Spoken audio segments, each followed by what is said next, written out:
بسم الله الرحمن الرحيم قل أعوذ برب الناس ملك الناس إله الناس من شر الوسواس الخناس الذي يوسوس في صدور الناس من الجنة والناس صدق الله العظيم.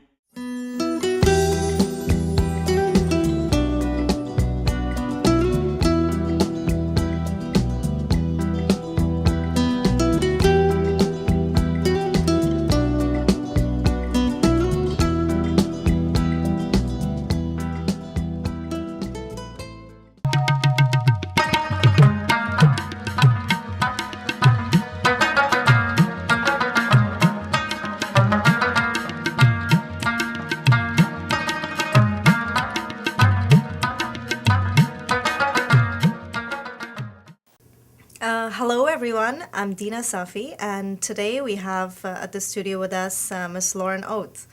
Lauren is a member of Canadian Women for Women in Afghanistan organization, and she's also a very well-known human rights activist, and she's here to talk to us a little bit about the upcoming event for a fundraiser that you guys are having in March, and also give us some details about her work in Afghanistan currently. Welcome to the studio, Lauren. Hi, thank you. Hi.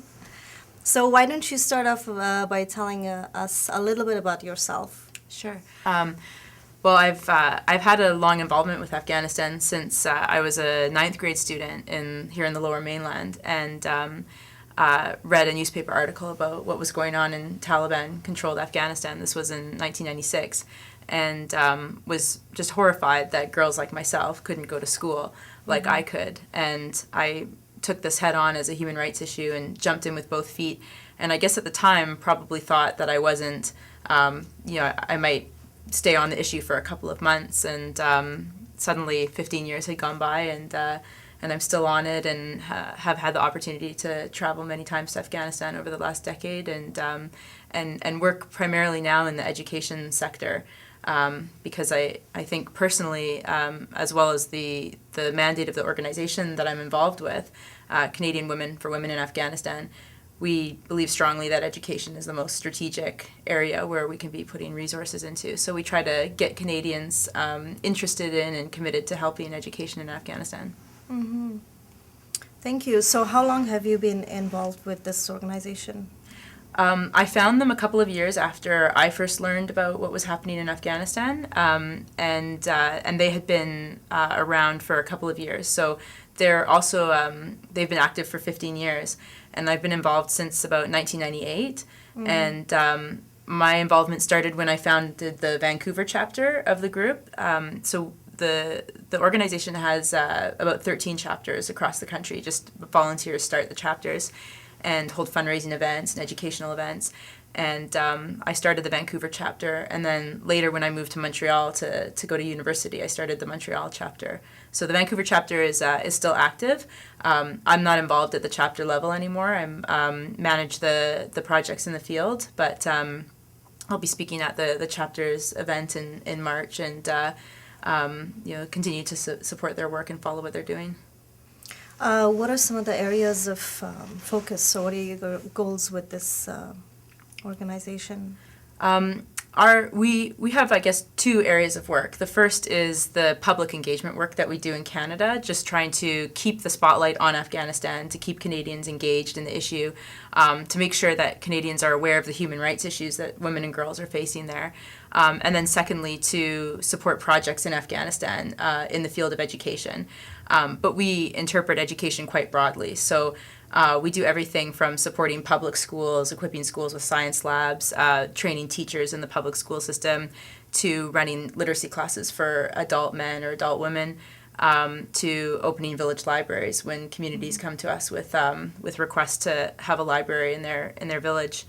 We also support several schools that we just pay their operating expenses, and and a couple of orphanages as well. And we're working currently in about 10 provinces, and we have 15 projects that are active throughout the country. Very nice. And in Vancouver, Vancouver chapter, what's their focus in particular? They have focused somewhat on selling products from Afghanistan. So some of the partner organizations that we work with produce different handicrafts and other items, and then the chapters sell them here in Canada to send the money back to these producers. And the Vancouver chapter has also been focused on our work in girls' orphanages. So that's one of the areas they're interested in, and some of the funds that they raise are directed towards the orphanage projects. So the products are made here, or the products are made in Afghanistan and sold here? That's right. They're made in Afghanistan, and then they're imported here and sold through our chapters here. And where can people buy these products? Unfortunately, we don't have a store or anything. We're trying to get a website set up. We're looking for a volunteer who can take that on for us, but currently people can buy them at our different events. So there'll be a products table at the March 17th event in Vancouver. And the proceeds go into funding your programs? The product sales, all the proceeds go to the organizations that produce the goods, which are all nonprofit women's organizations.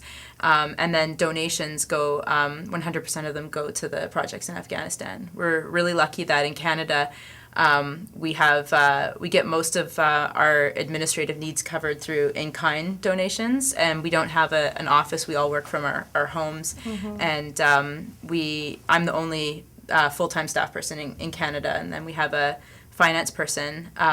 Otherwise, all our staff are based in Afghanistan, and they're all nationals.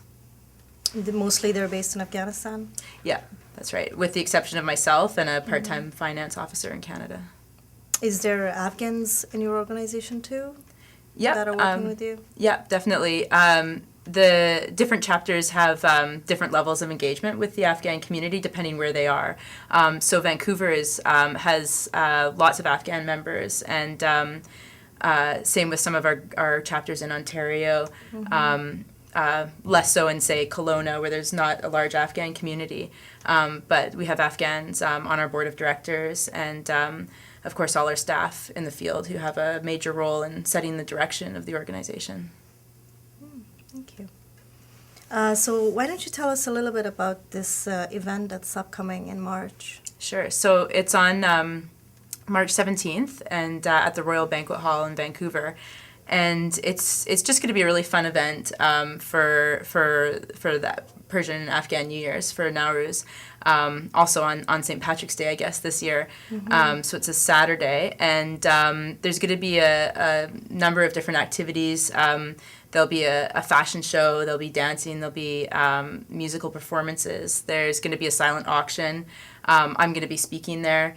And it's open to kids. Kids can come for free. Otherwise, tickets are $25.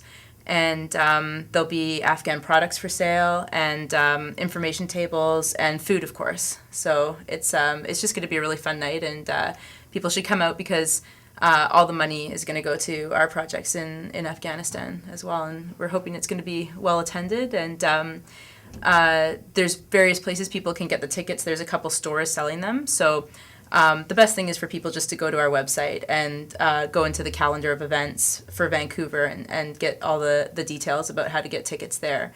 And our website is, of course, you can just look up Canadian Women for Women in Afghanistan, or go to cw4wafghan.ca. Thank you. So the tickets are $25? That's right, $25, and kids are free. Kids are free. And we're also looking for any kind of donations for the silent auction. So those can be physical items, or they can be services, gift certificates, or piano teachers donating free piano lessons, or anything that people would want to bid on can be donated. So we can also just be contacted if people have an item to donate. How much you're hoping to raise through the event? Do you have a goal? With this one, we know what a certain amounts of money will buy us. So, for example, we can set up a science lab in a school for $1,000. and we can set up a small school library for $1,500. We can pay a teacher's salary for a year with $1,500. So every time we get to that sort of 1,500 mark, we know what we've got with that and hope to get to the next $1,500 mark. So it would be amazing if we could raise, say, $10,000 that night. But any amount that comes in is gonna go a long way there. Yes. And you have a Facebook page as well, right? I think if people just look up the Nowruz Vancouver event, they should find it on Facebook. Or Afghan Nowruz celebration, I think. I think so, yeah. Yes, they can find the event on Facebook as well. Yeah. So where does your passion for Afghanistan, or mainly, I guess, for the rights of women, how is it that you're so passionate for the women in Afghanistan, particularly because there are so many women all over the world that could use so much help right now? For sure. I guess in a way it comes from a selfish reason. I just imagined myself in that situation and thought I could not live with my right to education being taken away from me. So, why should anyone else have to live with that? And then when I started going to Afghanistan, I discovered that indeed women and girls think that their rights are being violated. They believe that they're just as entitled to the right to choose their own leaders, to send their daughters to school, to learn to read and write, as we believe that we are. Even though I think there's a bad habit in the West of saying that we own those values, that democracy and women's rights are Western values. And that's just incredibly arrogant. I think that they're universal values, and if anyone is fighting, harder for those rights than Afghans are, I don't know of anything comparable.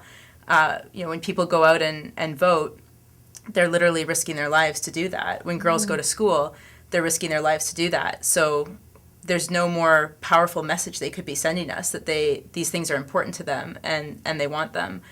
And the other reason I'm so passionate is just because I have so much reason for optimism, and it's hard to stay optimistic if you're in Canada, watching the media coverage of Afghanistan, because it's pretty grim, but on the ground it's really a different story. And I wouldn't keep going back if I hadn't seen so many things change in the last 10 years. I think it's a country in total social transformation.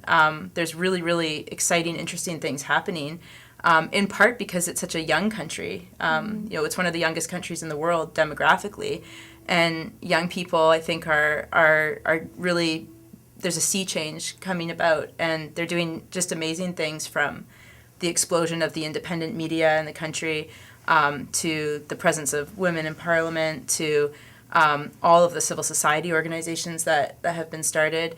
And those things are going to be really hard to reverse. They're just sort of on a one-way track forward. And it's just it's an exciting place to be. And I try to communicate that message to Canadians back home, to say that it's not all war and suffering and poverty, but it's this gorgeous, fascinating country with a very rich heritage, and the most hospitable people in the whole world, that to the point where I sometimes call them aggressively hospitable.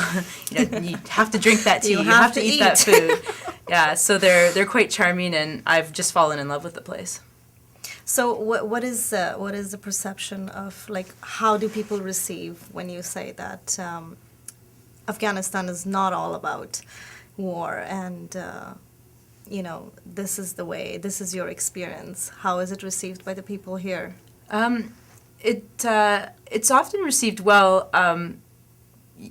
It depends on the context in which I'm presenting it. I'm often asked to speak in different classes, and everything from elementary school classes to college to Elder College, a continuing education program for seniors around BC. And what I try to do is just show people the visuals, is show them slides of this other side of Afghanistan that they may have not seen. I show them recipes from Afghanistan. I tell them stories. I talk about the legacy of poetry and literature in the country. And people are often really surprised. They've just never seen that before. And it's certainly a country where there's just a huge prevalence of myths. about it. And I think we have to work hard to debunk those myths and just to emphasize our sameness, that we have way more in common with these people thousands of miles away than we have apart from them. How do you think it has helped you grow or change personally doing this work in Afghanistan? Well, I think, for one thing, I have the greatest job on the face of the earth. It is never, ever boring, my work. Sometimes it's not easy, but it's definitely never dull. And so the challenge has been really interesting, and it's very, very gratifying because you're working on something where you see the fruits of your labor, you see change happening, and so you want to get up and go to work every day and continue to see that. Afghans have taught me a lot. They've taught me about staying optimistic and keeping a sense of humor. They can still tell jokes when things are really, really bad. And, it's been, I'm very, very grateful for the opportunities that I've had to go over there and the friendships I've made there and everything that I've learned. And I keep learning just when I think I know the basics. It's such a complex place with a deep running history. That you're just learning every single day from it. Just going back to the organization, how do you guys, how do you get funded to continue your projects? Well, most of our funding actually comes from individual Canadians sending donations, so that's the bulk of it. But we also get some small grants from different organizations and foundations, like Rotary Clubs, for example, private family foundations. Businesses sometimes send us donations. We have one of our projects is funded by the Canadian International Development Agency, and that's our teacher training project. So we co-fund the project, and that project is trying to train 2,000 teachers by 2013. And they supported another teacher training project that ended in 2010, and we were funded to train 500 teachers, but we actually managed to train just under 1,800 because there was so much demand for the training. So that's the government funding that we have, but otherwise it's just ordinary people who have heard about what we're doing and send small checks, and those small checks add up to the point where we can fund about 15 projects a year. And we tend to work with Afghan partner organizations, and they're implementing the project with our support, and we support their capacity. For example, if they need support in designing a project or evaluating projects, we do that part, but they're responsible for the day-to-day management of the project activities, and then we implement some of the projects ourselves as well, like the teacher training program. So in closing, thank you so much for coming to the studio today. It's a pleasure talking to you. Do you just want to give us a little bit, once again, just some information about the event? Sure. Because you'd really like some support in that event for the community. Yeah, it's a fun way to fundraise, and it's going to be March 17th, Saturday, in Vancouver at the Royal Banquet Hall in the evening. The doors will open around 5 o'clock, and the program will get going after 6 o'clock. So there's going to be food, there's going to be dessert, there's going to be musical performances, a fashion show, Afghan products for sale. I'll be there giving a short speech, and we're hoping to have a big crowd, and hoping people will let their friends know about it and get their tickets early so that we can plan well for it. And it's just going to be a really fun night and a fun way to celebrate the New Year with Afghans. Thank you, Lauren. It was a pleasure talking to you. And you guys can take more information at the bottom of the screen. The website should be there. And come out and support the event. Thank you.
چیزی بشکنه کس نمیگیره تاوان. مردم یک سبد سیب میگیرن عوض یک تبسم. تمام دروازه ها شب و روز باز هستند. تمام چشم ها ناز ناز ناز هستند. کوچه ها پر از ساز و آواز هستند. چشم های تو قهرمان قصه های فرداستند. او دختر جان، چشم های تو چقدر زیباستند.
بزرگ آسمان خطای سیاه جنگ پاک میشه. با دستکای رنگین تو نقاشی های تاریک تفنگ پاک میشه. زمستان در خانه ها جای بخاری یک ستاره میمونن. در بین کهسارای تشنه فواره میشونن. دنیای شما دنیای مهربانی است. گلگین در هر فصل سال که واکنی هوای مهربانی است. اوه مادر جان چقدر زیبا.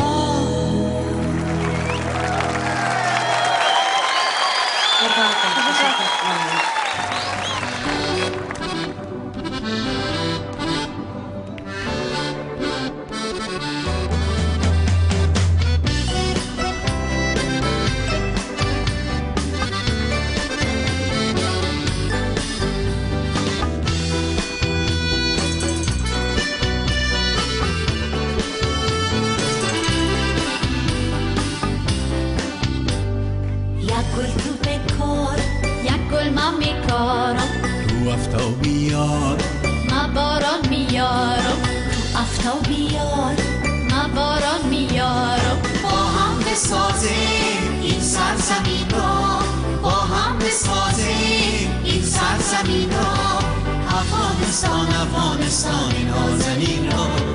افغانستان نازنین را.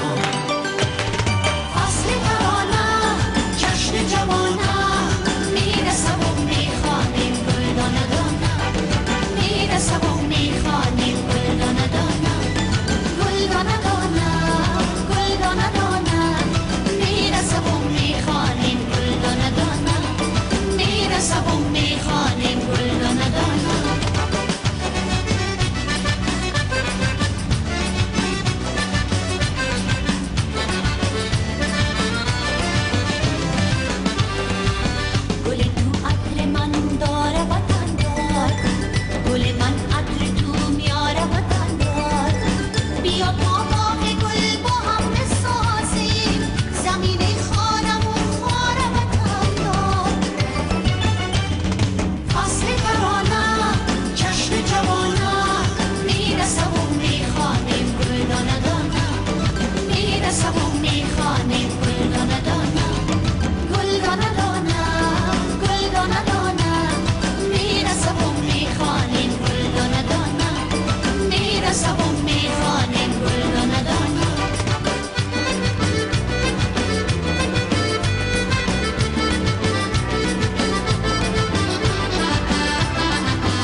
April 10th, 2002. Heading towards Toqarun, the border of Iran and Afghanistan. On the way to leave behind the border and travel in our common history. To fully see Afghanistan, a traveler needs at least 6 months. But for an Iranian, in search of his common ancestral roots and yearnings, takes far more. An impossible dream for our small crew.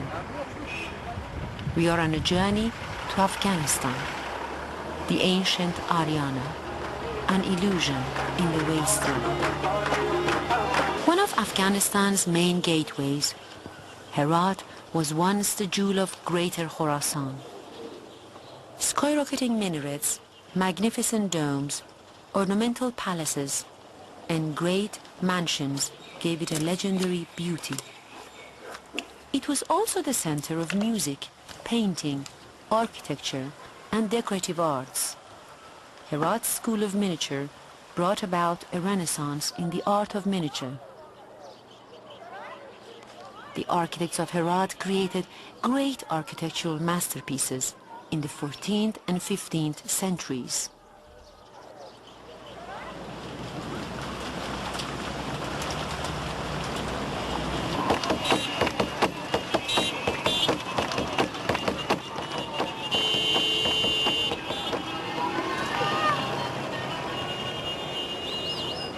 چرا این برقه بر سر میکنی؟ ما برای حجاب. چرا صورتت نشان نمیدی؟ ما دیگه رسم ما مردم کردیم تا به حجاب بدرشیم بریم به بازار و خرید کنیم با بریم تا حجاب بیاییم به خانه خود. رسم مایه. تو برای دل خودت میکنی؟ بله دیگه خود در خود ما زن کمایی کمی به سر ما باشه بریم بیاییم. مادرت هم برای خودش میکرد؟ بله آخه میگیم نامرم نبینه رو ما. میخواستم یک جای برم کار کنم. این طالبه گفت که تو چرا میخوانم دختر من سرش لیج بود. دختر سرش یعنی اینطوری مثل تو؟ لیج بود. گفت که رمیت بزدی این بزد. گفت این چرا لوچ است؟ چند سالش بود دختره؟ 7 سال. 7 ساله. گفتم ای که خورد است اگه میخوایی که چادری برای ازیم بگیرم که چادری بپوشه. چادری یعنی بغره؟ بغره بگیرم برای ازی. تو ای را نزن، تو بیا خانه ما را ببین که ای را ما از ای آل خنک وقت خنکم بود که یک دستمال نیست که سر ازی بکنم. این کایشا پای ازی را ببین، این پایمی تنبان ازی را ببین، این را ببین. تو ای را نگو که چرا روی لوچ است. زندگی را بیا ببین. تو گفتم زندگی همه خراب میکنی. اگه تو بگذاری مدرسه باشه اینا برم درس بخونم چیز یاد بگیرم، انه که من نخوندم این وظیفه من، انه که من یه چیز یاد نگرفتم، انه حال روزمه. اگه همه کل مگا اینجا خوب باشه جنگ نمیشه. اینجا که خراب است میخوایم که من میخوایم که شما یک چیز نخوره، من میخوایم که شما یک موتر نداشته باشید. او میخوای که او را بزنه، او میخوای که او را بکشه. خداوندم قهر میشه دیگه، قهر خدا میشه. بس وطن ما جنگ میشه دیگه. اگه نه که جنگ نکنم تفنگار پرتو کنم خدا را بشناسم، امو جنگ بس کنم دیگه بگم به کار نیست، میت دست به دست بدم، یعنی هم با هم یکی بشم، با هم یکی بشم او خوب میشه.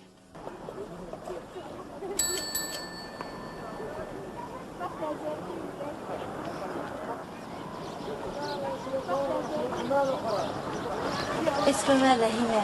رحیمه. اسمت فریده؟ تا چند کلاس خوندی رحیمه؟ 5. آل 5. تو چی؟ من 4. اگه همه درست بخوانی دوست داری چه کاره بشی؟ بگه خوش دارین که انجینری چیزی برای آینده بشی. چی بشی؟ انجینر، درس انجینری. درس انجینری یعنی مهندس بشی؟ بله. خب تو چی؟ من دکتر.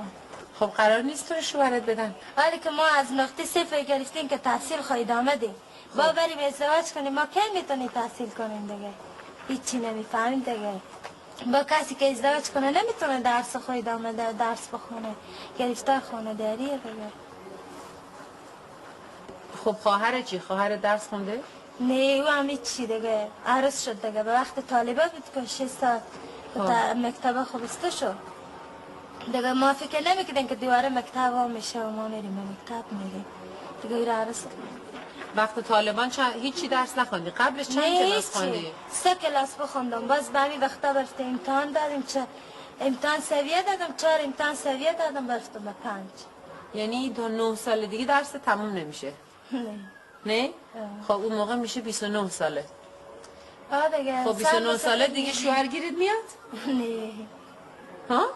نه شوهر نمیکنم که بگیرم بیا یا نه خب خرجی تو چی کار میکنی؟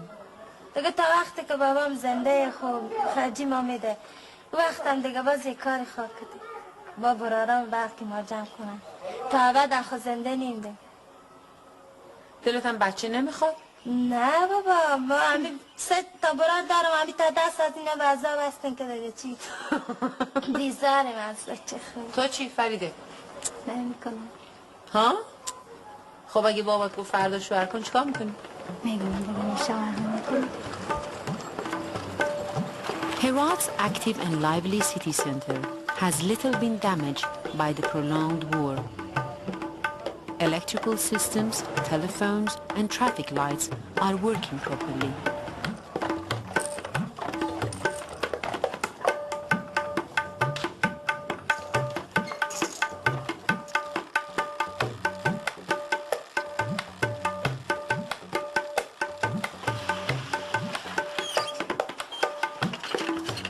کلاس چندمی؟ اول؟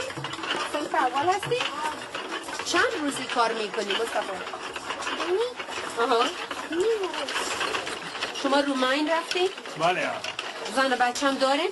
خانم دارم بله بچه ندارم یک روز تو بیدار بشه پاتون سر جاشه و این کارم مجبور نیستین بکنین چه کار دوست داشتین بکنین؟ والا میخواستم دکانداری موتروانی امیالم نیم پای قط خودم موتروانی کردم چند ساله کرد؟ سن سال نمیگی چند سال هست؟ کلاس چندمی؟ 7 دلت میخواد چی کار کنی؟ درست که تمام شد دکتر شم دکتر شی؟ دکتر چی دلت میخواد بشی؟ بعد چی که کامیاب شدم دیگه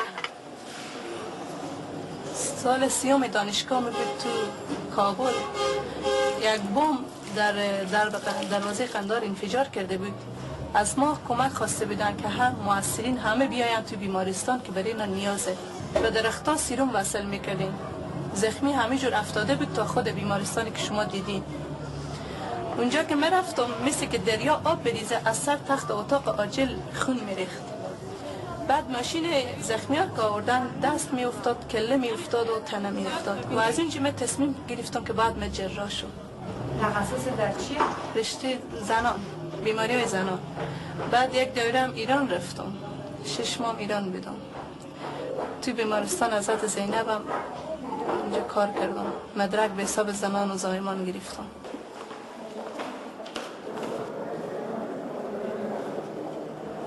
بخش خواهران از ما جدا ساخته بودن یک مریض عاجل آمده بود و شفاخانه که باید او عمل نشد اما ما به هیچ نوعی اجازه نمیدادن که بخش خواهران داخل شویم و هیچ نوع کمکی به مریض کرده نتونستیم از خواهران هم روز مصروف بودن نتونستن بیان که مریض متاسفانه کمک برای نشد مریض مرد اگه من بگم شما یک آرزو داری به عنوان یک معلم اون آرزو چی؟ که سرزمین ما آرام و آزاد باشن مردم ما جنگ از مملکت ما گمشه جنگ نباشه این دیگه آرزوی ما مردم ما راحت زندگی کرده بکنن هیچی برای خودت نمیخوای؟ هیچی؟ کی اینجا دوست داره چه کاره بشه؟ هر کی دلش میخواد بگه من دوست دارم دکتر بشم من دوست دارم حقوق شم قاضی ژورنالیستی خیلی خوش دارم اگر بتونم ادامه بدم یا موقعیت خانوادگی بر من ایجاب بشه وزارت خارجه علاقه. دکتر چشم. وقتی که همه اردوگاه‌ها رو نشون میدادم، واقعا یه جای چیزی رو نشون میدم، واقعا من اصلا از کشور خودم متنفر بودم، اصلا خوشم نمی اومد. اصلا وقتی بهم میگفتن افغانی من شرمم می اومد، یعنی بیشتر وقتا دوست داشتم که از نام ایرانی برای خودم چیز کنم. اما حالا که اومدم کشورم رو دیدم، واقعا افتخار میکنم، واقعا خوشحالم که من یک نه که خجالت بکشم اونجا، چون مثلا میدیدم همه گفتن افغانی، میگفتم خب مثلا من افغانی ام یعنی چی ام؟ فکر میکنم چون این دیگه چیزی که ما نداشتیم، فقط تصویری که توی یه چیز میدیدیم، توی تلویزیون میدیدیم، گفتیم کشورمون همینه دیگه، چیزی بهتری نیست. به خاطر همین الان که اومدم دیدم واقعا خوشحالم، واقعا افتخار میکنم که من افغانی ام و به این کشورم دوست دارم خدمت کنم.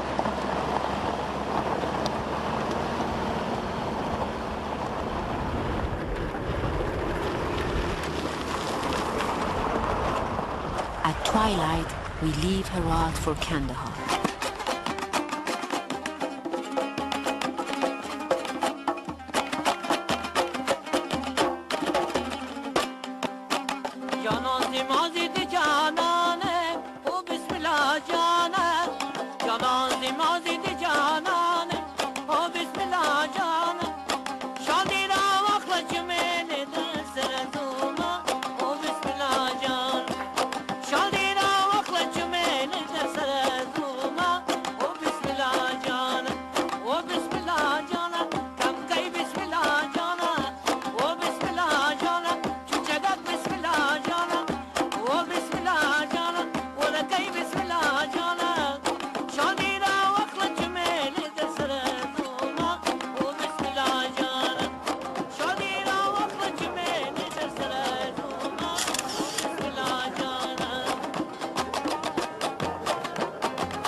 It is said that Kandahar was the name given by Alexander the Great, a city built by him and later ravaged by the Mongols.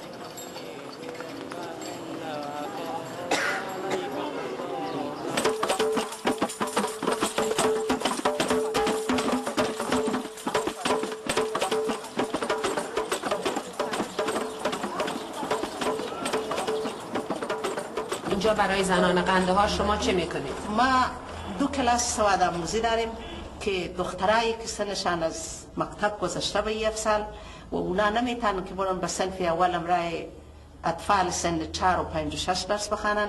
فقط ما اینجا بر از اونا امی چیز معیا کردیم که اینا باید همینجا درس بخوانن و در حین درس خواندن باید اینا یک شغل را یاد بگیرن که وظیفه حیاتی است. دوست داری کلان بشی چه کاره بشی؟ معلم شم، دکتر شم، یک کلان آدم شم. من یک آرزو از تو بخوام، او آرزوی چیه؟ آرزوی ما کار که ما باید کار کنم. چرا اکثر زنان تو افغانستان دوست دارن دکتر بشن یا معلم؟ به خاطر که محیط افغانستان یک رقم متعصب است، زیاد مردمشان تعصب دارن و بدون از این درشته اتر اجازه نمیتن، با وجود که از زیاد خوش دارم مثلا که پیلوت شوم، مگم مخالف هستند فامیل اتر اجازه نمیتن.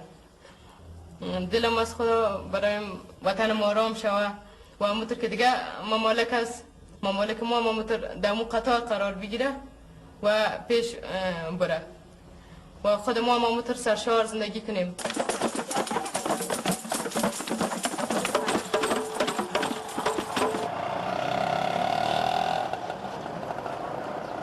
کجای ایران بودی پدر جان؟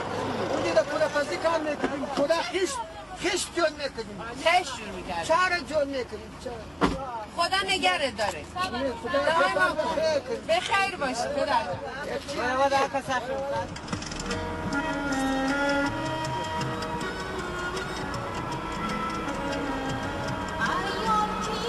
Leaving Kandahar, one early morning we continue our journey towards Kabul.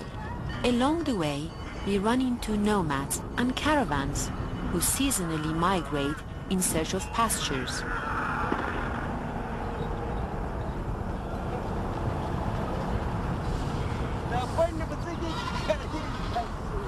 تو نگهدار همه هستی؟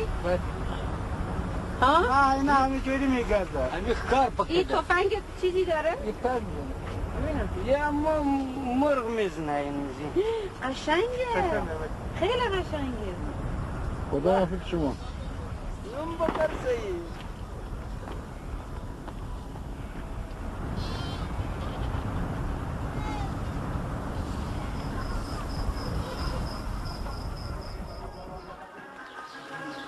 Once again, Afghanistan gives a worthy answer to life's necessities. Young actors' improvised play on the ruined stage of Kabul's theater is a beautiful allegory of unity.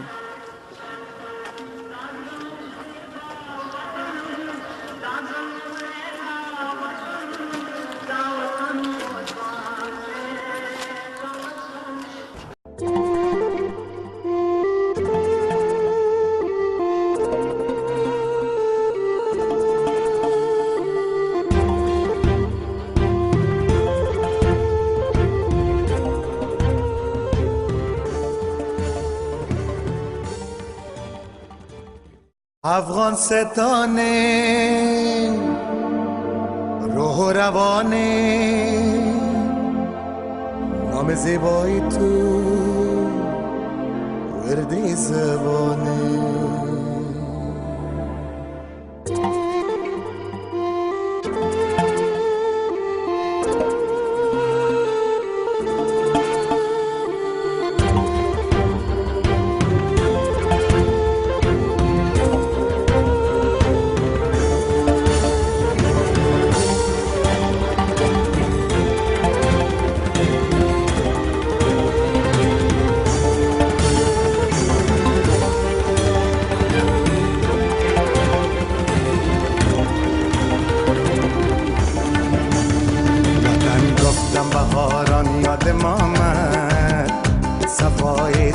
پغمان یاد ما آمد وطن گفتم بهاران یاد ما آمد صفای صبح پغمان یاد ما آمد روی صبحگاهان هراتم غروب جوز جانان یاد ما آمد من و تو زاده یک سرزمینیم ز ترکستان و بلخ نازنینیم برنگ و بای ما را هم نواییست باغ هستی یک سیب دونیم افغان ستانیم راه و روانیم نام زیبایی تو افتخار من باغ و بهار من زیبا دیار من افغان ستانیم راه و روانیم نام زیبایی تو افتخار من باغ و بهار من زیبا دیار من راه و روان من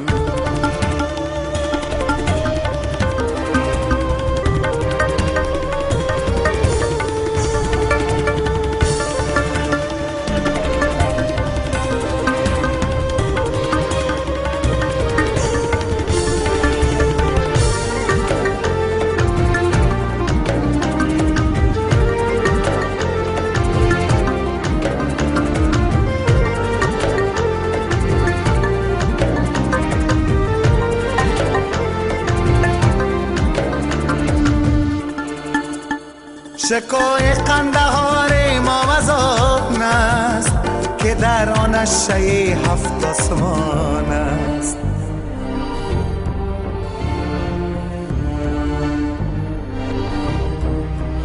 شکوه قندهار ما وزان است که در آنش شی هفت آسمان است که در آن خرقه پاک محمد چراغ روشنی هر دو جهان است ز بلخ آمد سرود جاودانی جلال الدین محمد شد جهانی ز بلخ آمد سرود جاودانی جلال الدین محمد شد جهانی و نی نام بخوان اسرار عالم ز افکار بلند آسمانی بنای نام بخوان اسرار عالم ز افکار بلند آسمانی افغان ستانیم روح و روانیم نام زیبایی تو افتخار